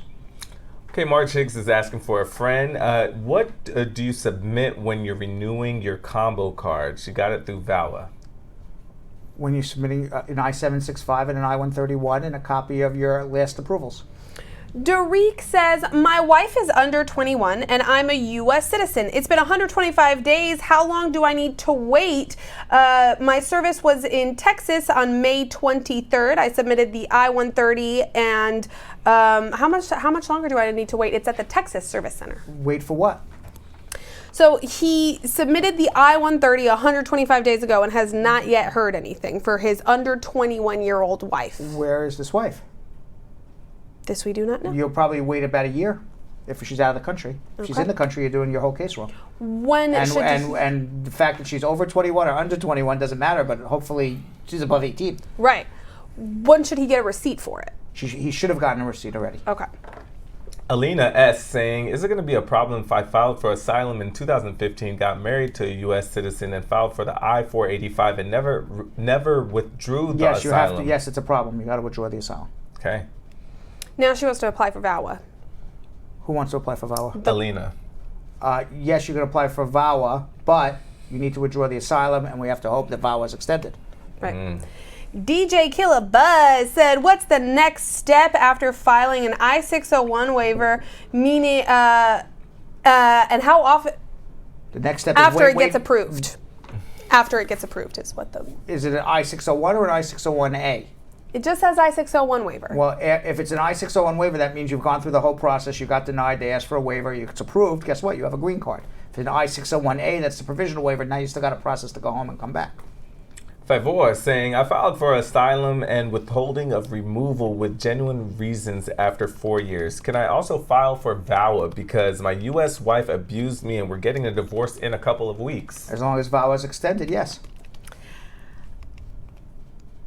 Tanisha, right? Yes. Tanisha said, if I got married after my husband became a green card holder, when he becomes a citizen, will I automatically become one when he does, or will I have to file after 3 years? Just curious. You have to file after 3 years. Derek saying, about to renew my expired 10-year green card and naturalize. Had MVA issues in 2009, selling vehicle without salesman license. Pled not guilty, had 1 year probation. Will this affect my renewal and citizenship filing? Yes, and you pled not guilty, but you were ultimately found guilty, so you have a conviction. You need to see a lawyer. Eva Tweet said, my dad's in Jamaica. He was deported 30 years ago, and my parents filed an I-130 petition under the F3 category. It was approved back in 2007, and they just started processing our case. We're required to do step 2 of the DS-260. Would he need further documentation like a waiver or forgiveness or a forgiveness form to increase our chances of being approved? Why does he need a forgiveness form? He was in possession of a gun, but not killing or harm was involved, and he was banned for 3 years. Who is this?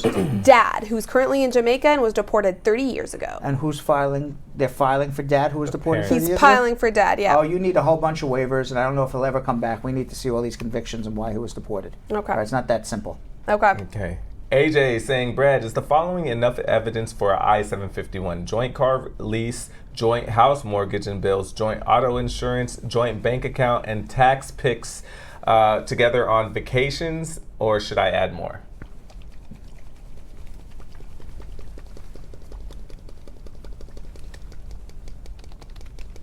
Wait, that's annoying, isn't it? Yes. Yes. Yes, it is. Absolutely. Without a doubt. Magic 8 Ball says without a doubt. Okay. Without a doubt, not bad. I don't know. The more the better. When you're filing an I-751, the more the better. Okay, and if you're going to ask me, is this enough? I have no idea. All I can tell you is the more the better. I know you want my stamp of approval. Yes, that's fine. You've done it perfectly. Every case, it sits on its own. Every officer, depends on when you go on your interview, how you perform on your interview. So I don't know. Our next question is actually a follow-up from Derek. Derek, whose wife is under 21 years old and he's a U.S. citizen. She is currently in India while he has submitted the I-130 in May of this year at the Texas Service Center. Okay, so this is the under 21? Mm-hmm. Yeah, you're going to wait over a year for the I-130. So she won't be here. He filed in May. He should have had a receipt. If he doesn't have a receipt, then he's got a problem. But she's not going to be here till summer 2020 at the earliest. Okay. All right, Jay Berth saying, my niece's kids overstayed. She wants to send them back home to Jamaica. They're 5 and 3. Once she is in status, how long will it take to get them back? They're 5 and 3? Yes. And what is their status? They're from Jamaica, so they're saying once the mother is in status, how long will it take to get them back? The mother would have to file green cards for them. I don't know what the mother's doing and how she's getting a green card, so. Alea said, can a U.S. citizen husband sponsor his wife for a green card even though he's got a restraining order from the mother of his little daughter? As long as it's not a restraining order from the wife, yes. Now, he also had an allegation for sexual abuse, which is not true. They haven't found any evidence, and that case is pending. If he's a U.S. citizen, is he going to have any problems? Yes, if he's found guilty of something, she's going to need an Adam Walsh waiver, and that's almost impossible to get. Now, he does have a restraining order from the mother of his He sounds like somebody you double check, make sure you're okay to be with this person. Right. Yeah. Yeah. I mean, he's got sexual abuse allegations, restraining order orders. That from means that baby means there mama. was violence against baby mama. Right.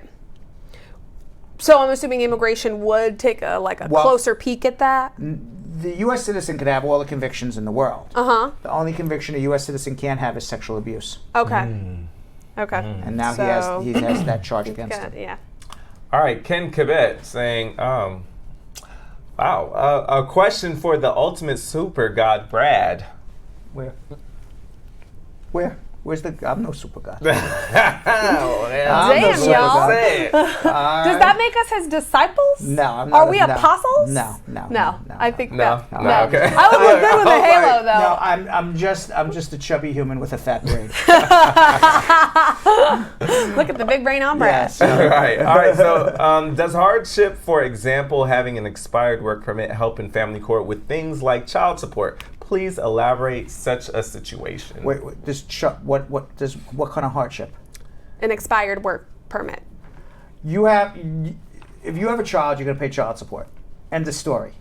How much you're going to pay depends on what you earn. Judges don't want to hear your stories. They just want to generally hear this is what I earn, and then it's a straight mathematical formula. That's how it works. And that's all we got for right now. Right. At least in New York, it's a straight mathematical formula. I assume it's everywhere. Right. All right. So the global climate strike that took place on Friday was started by a teenager we've talked about, 16-year-old Greta Thunberg. On Saturday, another grassroots march was held in Washington, D.C., with over 60 solidarity events across the United States, mostly organized by women. The We the People March was organized by Amy Siskin, activist and author of The List, a week-by-week reckoning of Trump's first year. This march was organized not only to publicly decry this White House, but also to put pressure on the Democrats to hold the Trump administration accountable. Belgium Kim was at the New York March, and although it wasn't as massive as the climate strike, the attendees were just as passionate. It was the largest protest march against Trump's administration since the Women's March. And on the day, Speaker Nancy Pelosi announced that the House is going to begin formal impeachment inquiry of President Trump. This is more important than ever to watch. Let's check it out.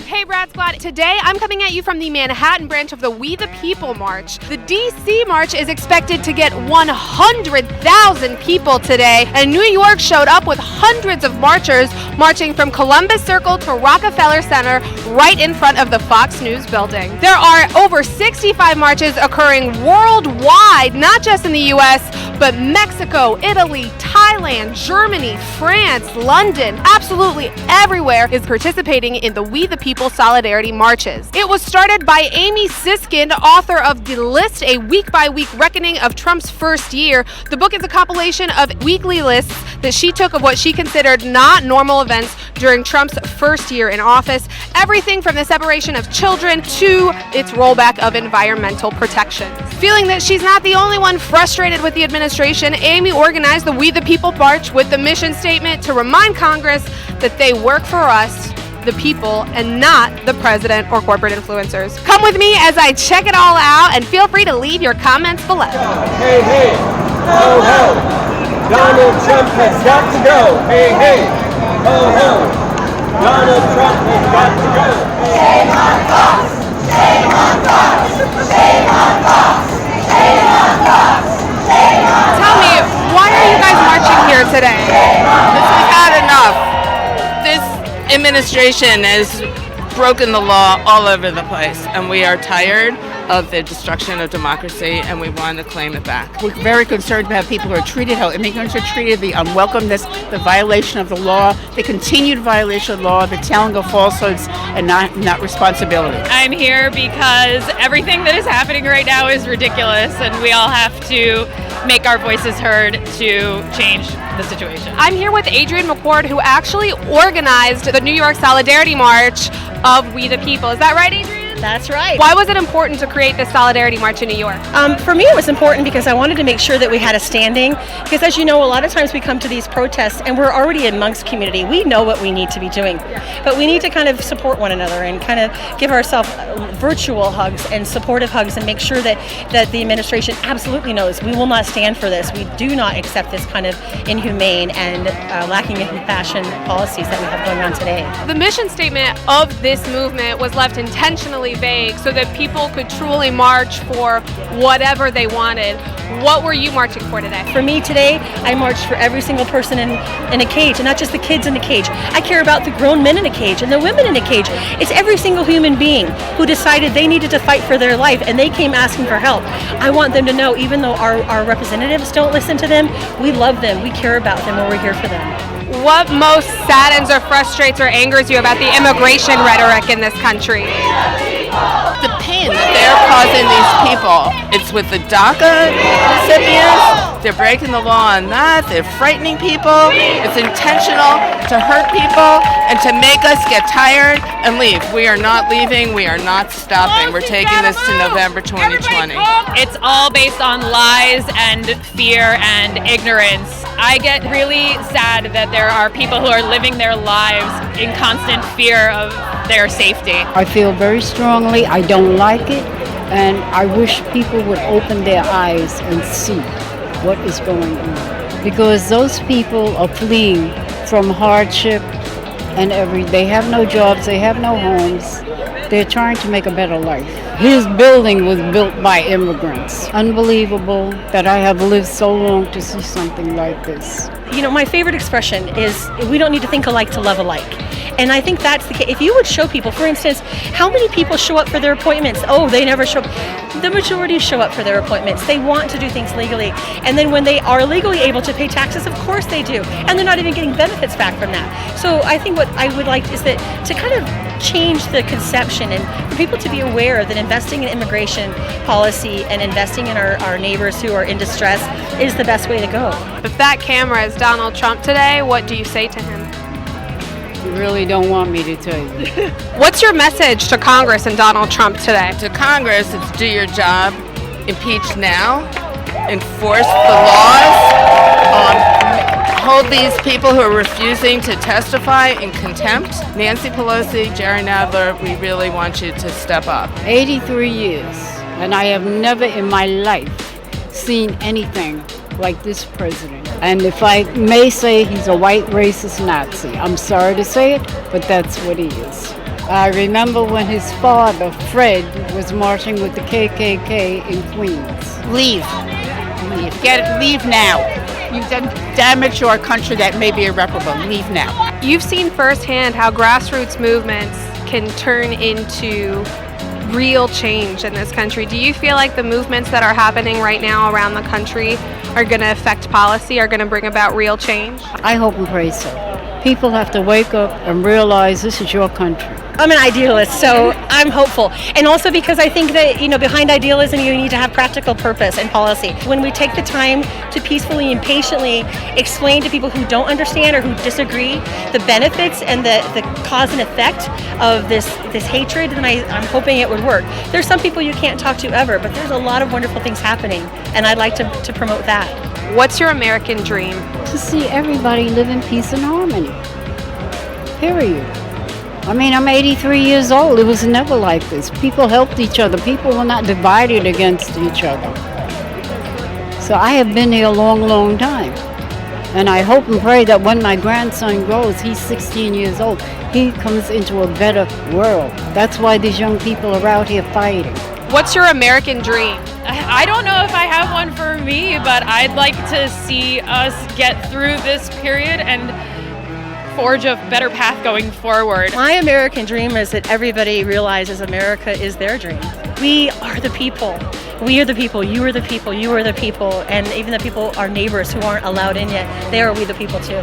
All right, Brad Squad, the crowds have died down at the We the People March. It was amazing to see the hundreds of people who showed up in New York in solidarity with the DC March, making sure that their voices are heard, reminding Congress that they work for them, not the president or corporate interests. Until next time, see ya. All right. And by the way, I know Jonathan and Belgium Kim reminded you to share on Facebook and share on YouTube. But I also have to remind everybody about our Instagram accounts. You can follow me at Real Brad Bernstein. If you follow me, I know who you are. You're part of the Brad Squad. You can drop me a DM. I've been answering people's immigration questions. And you can also like some of my pictures. Why not? Be nice and like it anyway. And you can also follow at Brad Show Live. You're not talking to me at Brad Show Live. You're talking to Little Caesar. Mm-hmm. But Little Caesar will respond to you. But she's not an immigration lawyer. But you can also follow us at Brad Show Live and watch all of the best content that we have all lined up in small little, biteable little tidbits or videos. What do they call it? Biteable videos? Biteable? I don't know. Shareable? Shareable? Something small and fast at Brad Show Live. Yes. Pardon me, small and fast. Well, are you trying to say like sound bites? Maybe. Like that's what I thought. You were trying to say. Nope. It's something called biteable, bittable. I don't know. I'll come up with the name tomorrow. Yeah, I feel good about that. All right. Snackable and videos. Snackables. All right. Snackables. That's what I used to have. We have to school at 3:30. A little snackable. We like that, right? I was a Lunchables gal myself. I'm Belgium Kim and Jonathan Yo-Yo Elias. You can follow me at Travel Queen Kim. That's where the people who were following that actually knew I went to We the People March and the climate strike, so they've been in the know because they follow me at Travel Queen Kim. And the people who know that I was partying all last weekend. That's because in apartment 9J. In apartment 9J. That's because you guys follow me. Jonathan Can you Ellis get a TV. peek into Apartment 9J on your Instagram? Yeah. Yes? Maybe I should do that tonight. Yes. I'll do that tonight if you guys are watching. Peek into Apartment 9J. Follow me at Jonathan Elias TV, and then you get a peek. Fun a fact, sneak peek. you even get some hot DIY tips on how to decorate your house on Jonathan's IG. I gotta tell you, he created something in his house. He might be kind enough to show it to you guys tonight. He created something in his house that still haunts me, and I really want it in my house now. I want that mirror so much. Yes. All right. We have a minute and 45 seconds. We do. We're going to do 15 questions in 1 minute and 45 seconds. One day, Guinness Book of World Records is going to take notice of us about taking Maybe this is the day they take notice of us. This is it. Will this be the day? This is it. Y'all better be Let's watching see. because we ready. All right. Baliabe said, how long can you wait when your priority date is May 18th and the processing time is 4.5 to 6.5 months and VC keeps changing the date? How long to wait? Who knows? It could be forever. Ken Kibbett said, my question is, if you're denied VAWA, hypothetically, can you still have the option to marry someone else? Yes. 29 Super C said, what date will the October visa bulletin come out? Should be out any day. No matter what, says, can you do your medical after you send in your paperwork? Or are they going to send for it? They're going to do it after you send in your paperwork. You bring it to the interview. Aaron said, if my wife can't have kids and I have a baby with someone else, is it going to affect my citizenship paperwork? Yes, they may not believe it's a real marriage. RB said, I applied to I-751 after 3 weeks. I received my 1-year extension. It's been 5 months. I never received a biometric appointment. Is it normal? No. Layla said, does a public charge apply on a minor outside of the U.S.? Yes. Nova is saying, can 2-year green card holder apply for citizenship after waiting on their 10-year extension? They can, but it'll probably be denied until you get your extension granted. Claudette said, is it possible for me to renew my passport after applying for the DS-260? Renew your passport? Yeah, why not? Nico, is this I-751 interview a Stoke interview? The I-751 is not a Stokes. Michelle said, do you know if they're ready to cancel the I-864 because I want to file? No, you can file an I-864. You got to file it even after October 15th. It's just additional forms beyond that. Lanray saying, can someone travel by air within the U.S. when the AOS marriage interview is still being reviewed? Amon said, I came in the U.S. as a tourist and I met a girl and married her in less than 30 days. Now it's been over 90 days. Can I file? You can, but you're going to need a waiver. Missy said, why would the USCIS reject my son, Jamaica G28? They said it was improper filing. What does this mean? That means your attorney's not an attorney. Can an elderly green card holder who doesn't work apply for a minor son out of the U.S.? Yes. Whoa! We got it. Sir. We got it. Y'all were too slow. We got it. We got it. And they blew us up anyway. No. That was y'all. That was y'all. They blew us up anyway. Thank you, P-Slice. Damn. What was the last question? Who was filing for who? An elderly green card holder who doesn't work applying for a minor son out of the U.S. You see, you got it right. I knew you were right. I knew you wanted to make sure I got it right. Okay. We still won. All right. Comments of the day. Comments of the day. Damn, we did that. That was close. I can't believe we did that. I know, we did that. Like Marge exit just to the bone. Yeah, that was close. That was a close. That was the marrow. That was, real marrow. Yeah. Our first one is from our resident birthday queen, Ma Dukes, who said, I am chillaxing on my birthday with a glass of wine, enjoying the most informative show with the squad. That's a perfect birthday. That's a perfect birthday. Happy birthday. Well, I love when they spend their birthdays with us. Yeah. Makes you feel so good. Happy What kind birthday. of wine? Happy birthday. And have a wonderful day and a wonderful year and celebrate. And every day you have another year on Earth. It's wonderful. That's right. Absolutely. Brad's waxing poetic ahead from his birthday, just a few days from now. Our second comment of the day comes from Asset Lindo saying, here not feeling well, but Brad Show Live makes me feel good. Get well, Asset. Yeah, get well. We know our resident Brad Squad has all of the remedies for that. Yes. Right, Lady Gaza TK said, congratulations to a friend of mine who married her husband 16 years ago. He just got his green card 16 years and 4 lawyers later. Wow. Thank God. Thanks to this show. Thanks to this show. Thanks to this show. They watched, and thanks now he got his green card. For the show, or was I the 4th lawyer? No, you were not. I don't know if you were the 4th lawyer or not. Whatever we don't know if you were the last one. Congratulations. So Another green card, we're happy. Exactly. Yes. Right. Exactly. All right, we have one from Mr. Willie VIP saying, God bless you guys and all your family. Support people and enjoy your beautiful job. Only strong people can do that. Thanks, Brad team. God knows and recognizes your job, I'm sure. Thank you, Mr. Willie VIP. I like that. I like that. And finally, We got a man who's putting his money where his mouth is. 29 Super C came at us with the Mandamus song, y'all. I'm not kidding. I'm gonna do a dramatic reading of it because I don't have any music to set it to. So, all right, so this is the Mandamus song. Once your I-485 petition filing passes over 1 year, go to Brad Bernstein and Spar in order to file your mandamus without fear. The team consists of Uncle Brad, who knows me, and he will be willing to file the mandamus for a small fee. Well, everything is right there. I'm not sure about small. But, listen, he followed up with the first verse is complete, working with Princess Martin uniqueness on the chorus. I love it. Now we need some music to it. I agree. I need to be jamming. All right. We'll see you all tomorrow for a very special Hump Day. Take care. Hopefully, so Sam, as part of the production, we have to say this disclaimer at the end of the show. Do you mind reading it for me? Okay, but you know, Brad, I have to do everything around here. It's bad enough I've got to remember everything that happened on the episode from the previous day. Forget it. I'll do it.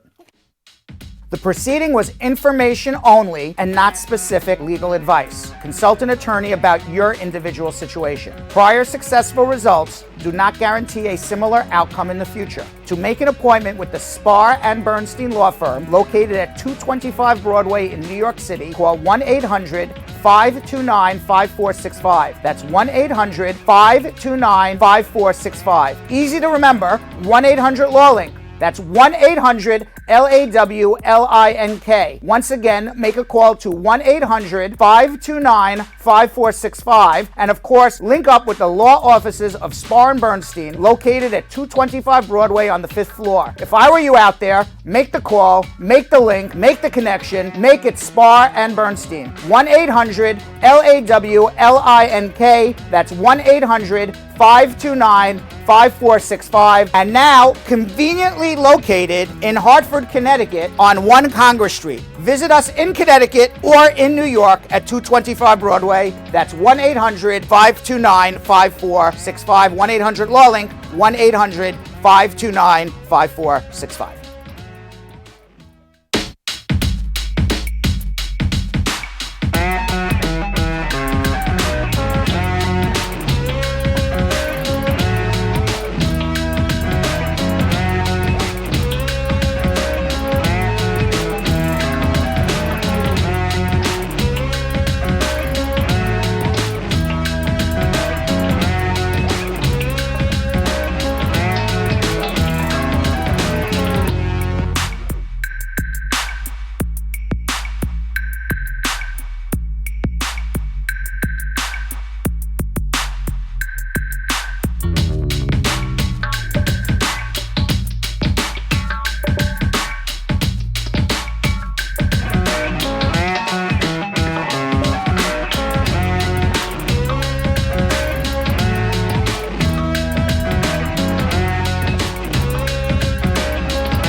What are you doing?